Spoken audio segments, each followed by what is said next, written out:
যখনই আমরা মানব সভ্যতার শুরুর কথা ভাবি আমাদের মাথায় কি আসে? মিশর, তাই না? বা হয়তো মেসোপটেমিয়া। কিন্তু ভাবুন তো, এরও হাজার হাজার বছর আগে এমন একটা শহর ছিল যা ইতিহাসের সব নিয়মকানুন যেন ওল্টোপালট করে দিয়েছিল। আজকে আমরা ঠিক সেই শহরের রহস্য নিয়েই কথা বলবো। এটা শুধু একটা পুরনো শহরের গল্প না, এটা বলতে পারেন মানব ইতিহাসের সবচেয়ে বড় ধাঁধাগুলোর একটা।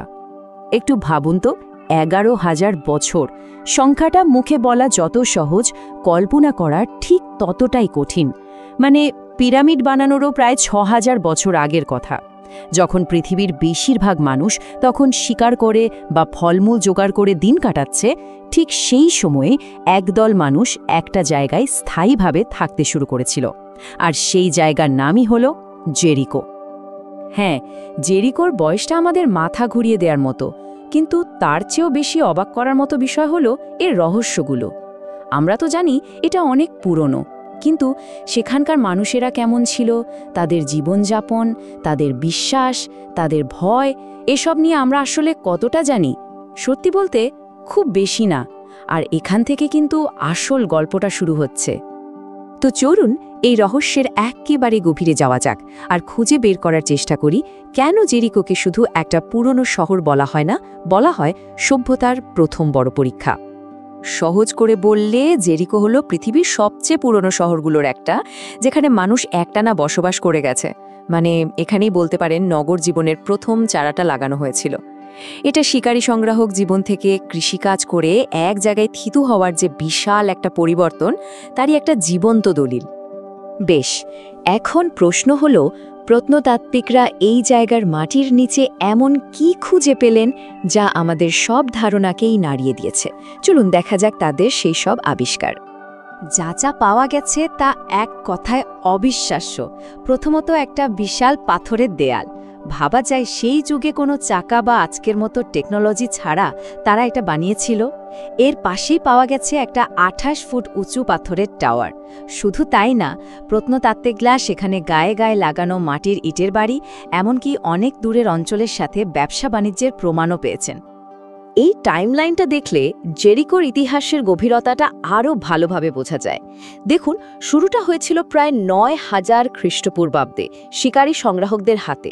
তারপর ধীরে ধীরে সময় এলো প্রাক মৃৎশিল্প যুগ, তারপর ব্রোঞ্জ যুগ, এবং এর পরেও কিন্তু এর অস্তিত্ব ছিল। এখানকার মাটির প্রত্যেকটা স্তর যেন এক একটা নতুন সভ্যতার গল্প বলছে আমাদের। সুতরাং এই সব আবিষ্কার থেকে একটা জিনিস একেবারে পরিষ্কার: পিরামিড তৈরিরও হাজার হাজার বছর আগে একটা সংগঠিত সমাজ এমন মাপে জিনিসপত্র বানাচ্ছিল যা আগে কেউ কখনো দেখেনি। এটা আসলে একসাথে মিলেমিশে কাজ করার, মানে মানব সহযোগিতার এক অবিশ্বাস্য নিদর্শন ছিল।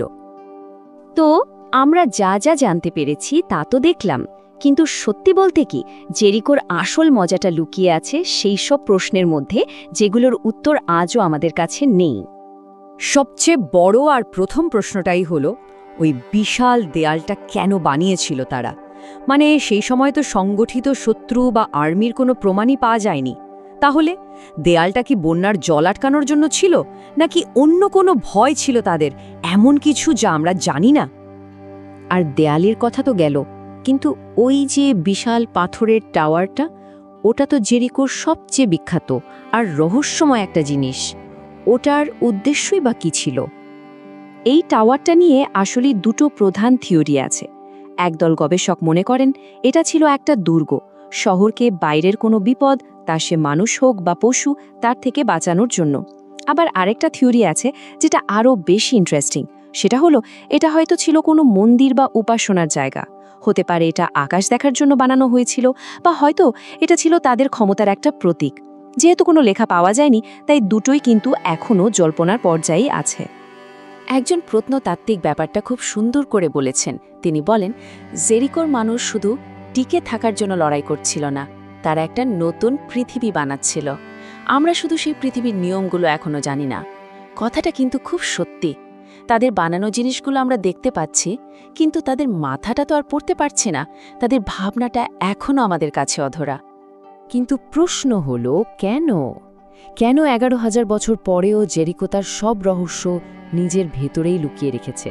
কেন এই খোঁজের শেষ হচ্ছে না? এর পেছনে আসলে কয়েকটা বড় কারণ আছে। প্রথমটা হলো এর বয়স।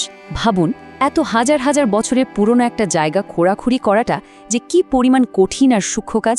দ্বিতীয় কারণটা আরও বড়, তাদের কোনো লেখার চল ছিল না, ফলে তারা কেন, কি বানাচ্ছে, কি ভাবছে কিছু লিখে রেখে যেতে পারেনি। আর শেষ কারণটা হলো, যখন আমরা কোনো জিনিস পাই কিন্তু তার পেছনের গল্পটা জানি না, তখন তো সেটার হাজার রকম মানে বের করা যায়, তাই না? আর এটাই রহস্যটাকে আরও বাড়িয়ে দেয়। এজন্যই জেরিকোকে শুধু একটা ধ্বংসস্তূপ ভাবলে কিন্তু মস্ত বড় ভুল হবে। এটা আসলে একটা জীবন্ত পাজেলের মতো। প্রত্নতাত্ত্বিকরা যার এক একটা টুকরো খুঁজে বের করছেন আর মেলানোর চেষ্টা করছেন। আর মজাটা হলো, প্রত্যেকটা নতুন আবিষ্কার যেন আমাদের সামনে আরও কিছু নতুন প্রশ্ন এনে হাজির করে। তাহলে পুরো আলোচনা থেকে আমরা কি কি বুঝলাম? প্রথমত, জেরিকো হলো শহরকেন্দ্রিক জীবনযাপনের দিকে মানুষের প্রথম জানা পদক্ষেপ। দ্বিতীয়ত, এর প্রস্তর যুগের বাসিন্দারা এমন সব বিশাল জিনিস বানিয়েছিল যার কোনো সহজ ব্যাখ্যা আজও আমাদের কাছে নেই। আর সবশেষে, এর সবচেয়ে বড় রহস্যগুলো হয়তো এখনও মাটির নিচেই অপেক্ষা করছে, আর প্রতিনিয়ত অতীত নিয়ে আমাদের ধারণাগুলোকে চ্যালেঞ্জ জানাচ্ছে।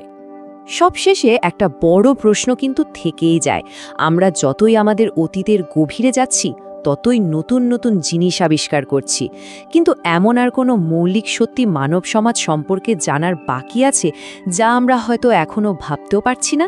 জেরিকো যেন সেই অসীম অনুসন্ধানেরই একটা দরজা খুলে দিয়ে যায়।